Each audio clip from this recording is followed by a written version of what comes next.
passionate to do it by your own, pag wala ng teacher, di mo na gagawin, useless lang din. I-relate ako sa inyo. Kasi nung nag-start ako 16. So, mas late ako nag-start sa inyo. Same, parang ayaw din ng mom ko magbabasketball ako. Hindi niya alam na nagtatryout ako sa mga school. Hindi niya alam na I'm playing. Hindi niya alam na naglaro ako sa high school namin. Nakita niya lang yung nung na-dyaryo ako, tsaka yung nasa news. Doon niya nang nalaman. Pero ayaw niya na ako, ayaw niya akong maglaro. Kasi scared siya ma-injured ako. Kasi ganyan din katawan ko dati. Payat ako, maliit ako. So yung mom ko, feeling niya na hindi ko kaya, tsaka feeling niya na may injured ako. Ay passion ko talaga yung basketball. No one can tell me na hindi ko kakayanin. Mga kaibigan ko, they were like, man, you're not gonna do anything with basketball. Even I was the last pick.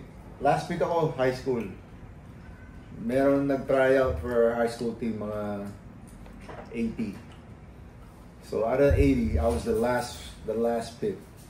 Sabi nga ng coach sa akin, it was between me and this other guy, left-handed shooter. So I won just about that much. But I made the team. So tama si Rico. When you do training, it's okay. It's okay yung ganyan, magta-train ka sa kasama yung skills coach, yung mga ganyan. Pero what's gonna separate you from everyone else is what you do by yourself. Pag wala na nakatingin. Tama.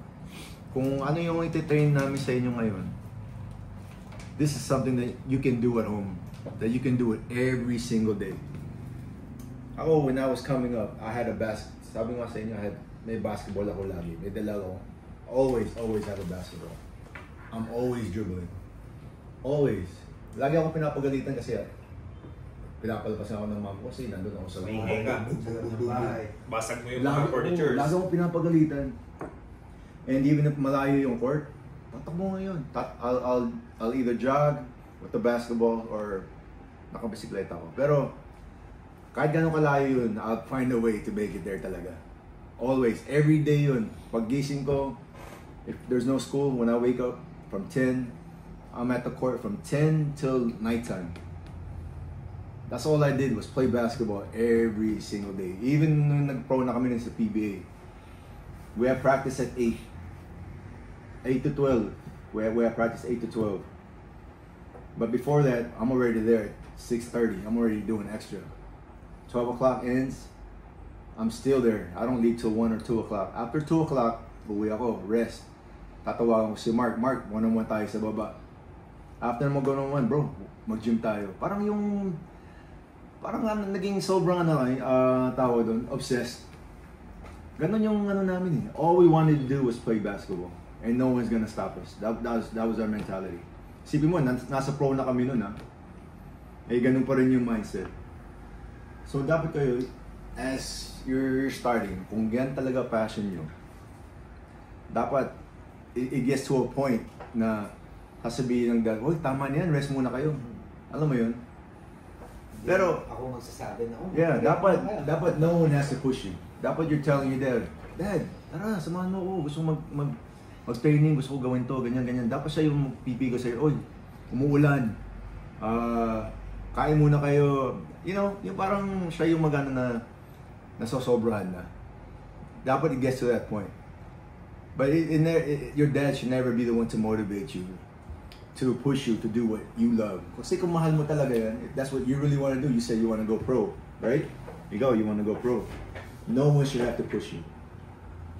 Ito, we're gonna do this training today. Basic. But that's where you have to start. If you get your fundamentals down, the rest is easy. You have to start with basic muna. You have to you build mo yung foundation mo.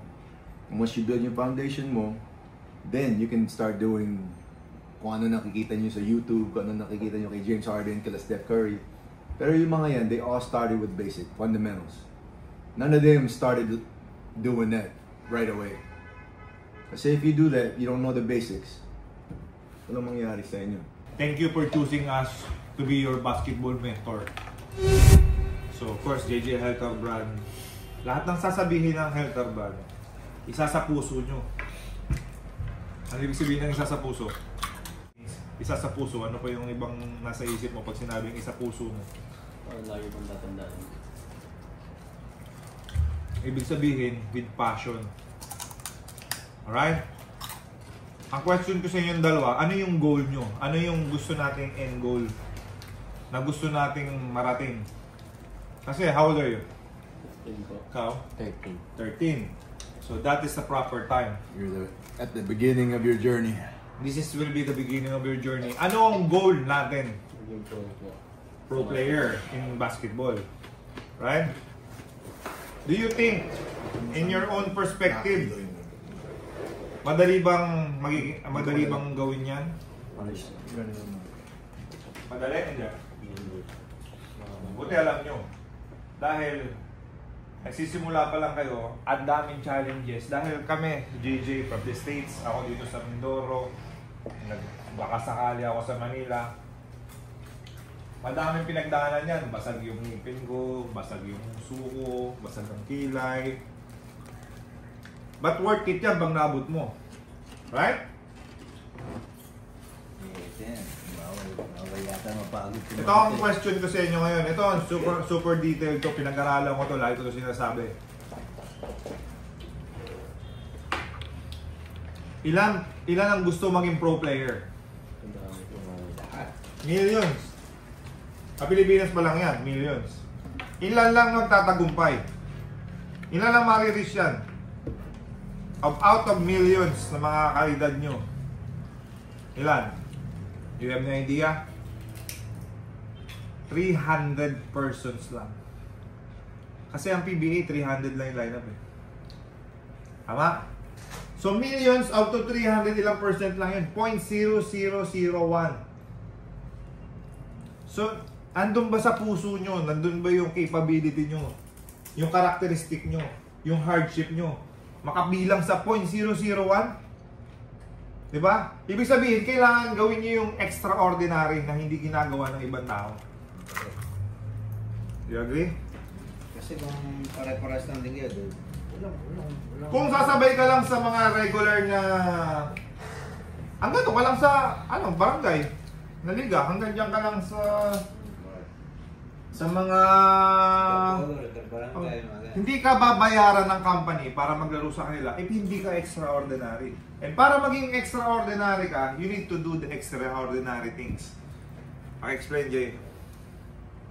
Ikaw, anong mga payo mo? Before tayo mag-start ng workout and mga skills training with JJ Helter Brand, kailangan mo munang baguhin yung characteristic nila dahil yes, you can learn today's skills, but are you gonna move na by your own? Dahil kung nakikinig ka lang sa teacher, pero hindi ka naman... Ito ang problema ngayon sa ating era. Sa era nyo. Ang tawag yata sa kanila is, ano bang tawag sa'yo? Gen Z? Gen Z. Alpha. Ewan ko kung ano mga pinagagawa ng mga tawag-tawag pa. Ang kalaban nyo ngayon is yung gadgets nyo. Huwag nyo akong paikot-ikutin. Ito ang problema ngayon. Nung sinabi ko sa inyo na 0.001 out of the millions lang ang magiging pro, iisipin nyo, pag hawak mo yung gadgets mo and you're playing, you're watching and everything, may nag-extra pa na kaedad nyo na mas mataas yung magiging probability na sila magiging pro dahil they are working hard than you. There's no secret, man. That's it. That's the reality. Yan yung reality. So, super harsh. Ang sarap kasi manood lang eh. Ang sarap na ma-entertain ka sa gadgets mo. Ang sarap na naglalaro ka, may nakaka-chat ka, may mga didiskartehan ka o kung mga ganyang edad. Pinanonood ka. But iisipin mo, may someone out there na kukuha ng 0.001 na spot mo sa future. That's the reality. Huwag nating paikot-ikutin yung mundo. Kaya ako natin nasabi, nabash ako dito. Nabash ako. Hindi ko alam kung bakit ako nabash. Sinabi ko na mas mahirap maging basketball player kaysa maging doktor. Dahil sabi ko yun, mas madami ang doktor sa Pinas kaysa sa basketball player. Tama hindi? Ang doktor, siguro may hundreds of thousands na doktor sa Pinas. 100,000. Pero 300 lang yung pro basketball player. Bakit? Di ba? Ganun, dun ako nag-factor. Mahirap maging doktor. Mahirap mag-aral. Mahirap pag-aralan yung mga pagligtas ng buhay. Pero kasi, walang dumidepensa sa'yo sa pagiging doktor. Ito, didepensahan ka eh. So, hindi ka niya pasushutin. I-make sure niya na hindi ka magsasucceed dahil gusto niya yung spot mo din. Nag-aagawan kayo ng spot. Eh, pag gusto mo maging doktor, mag-board exam ka, mag-aaral ka, tapos mag-a-apply ka. Pag hindi ka nakuha, apply ka sa another hospital. Ito, pag hindi mo ginalingan, wala ka ng future. Pwede ka na mag-doktor. Ito pa isa. Ano yung position nyo? Point guard, shooting guard. Anong madami sa Pilipinas? Na mga position na Point guard. Isipin nyo yan ha. Sa position nyo, there is hundreds, thousands of kids that play your position. So anong gagawin nyo para kayo mag-level up and to be better than those other guys? Dapat, in order for you to be better, your handles has to be 10 out of 10. Diba? Shooting, it's gotta be 10 out of 10. Your quickness has to be 10 out of 10. IQ has to be 10 out of 10. That's if you want to even be noticed. Diba? And if you don't have good work ethic, kiss your dreams goodbye. Pag wala kang work ethic, wag niyo nang Mag-doktor na kayo. Dapat may fallback kayo. If Kung wala kayong work ethic, mag-doktor if you're not willing to work, talaga, if you're not willing to sacrifice, let go of that dream. Kasi you're not gonna make it. I'm just being honest with you. If you're not willing to give everything, sacrifice everything, kasi madi-disappoint lang kayo. Because there's kids out there that are willing to die to play in the PBA, in the pros. Kasi those kids are less fortunate. They're hungry. Alam mo yun? They're rich kids. They have everything to lose. Yeah, di ba like yung mga players sa Batangas, di ba? Nakausap natin si Mayor, di ba? Wala silang sapatos. Bago sila mag-practice, they're selling Pandesal. pandesal. Para may pangbayad sila. And their practice is at 6. Isipin nyo na, their practice is at 6 and they're already up early in the morning selling pandesal. Those kids are hungry. They want to make it. So, if you don't match their hunger,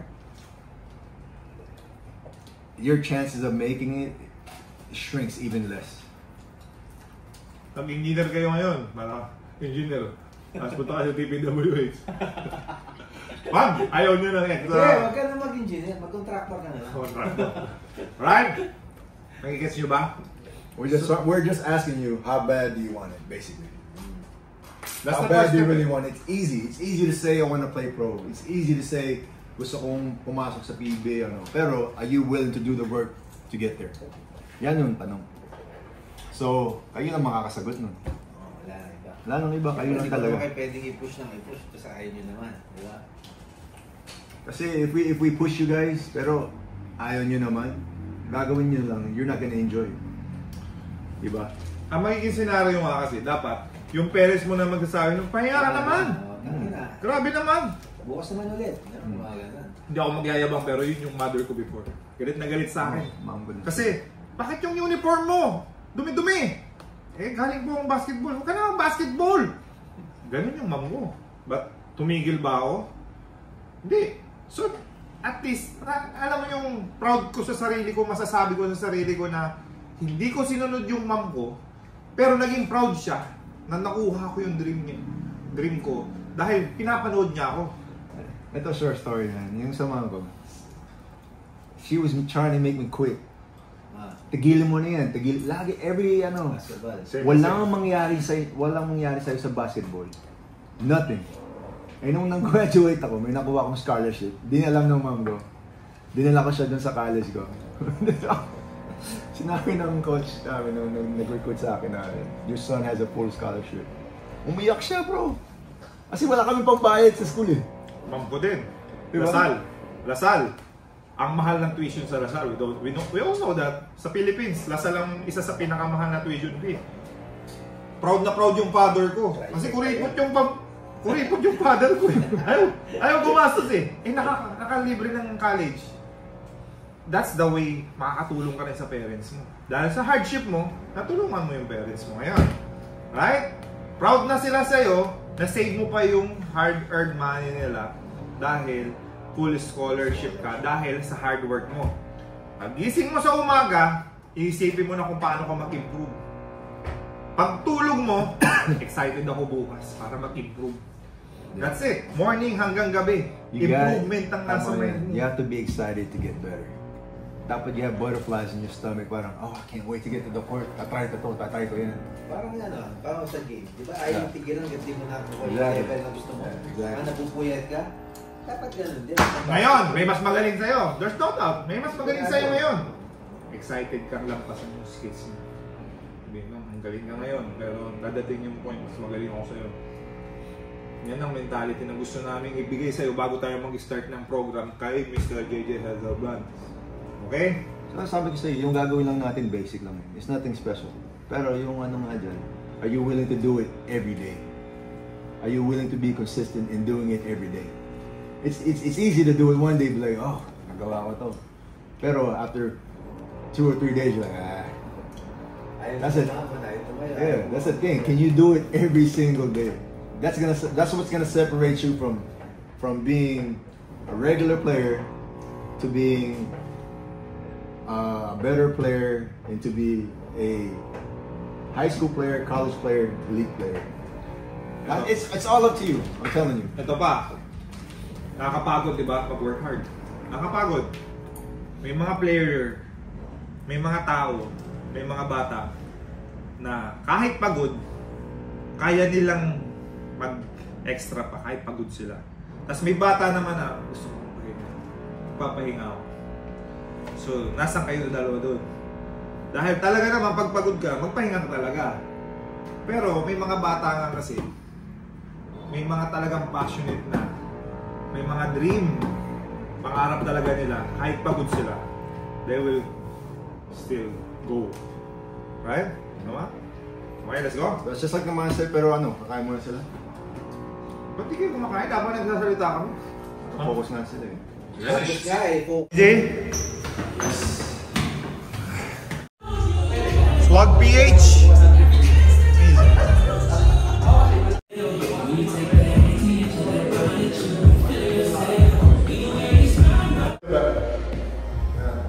You just jump.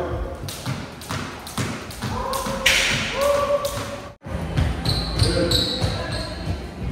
Good. Next.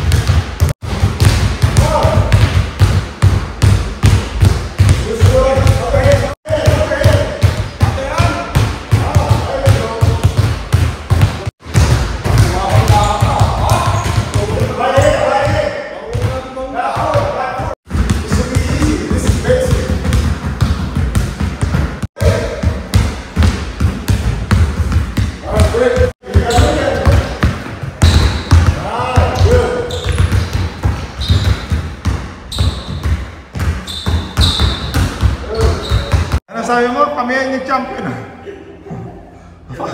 Ha? Inainjil kami. Injured ka ba nun? Ako si Mark kasi.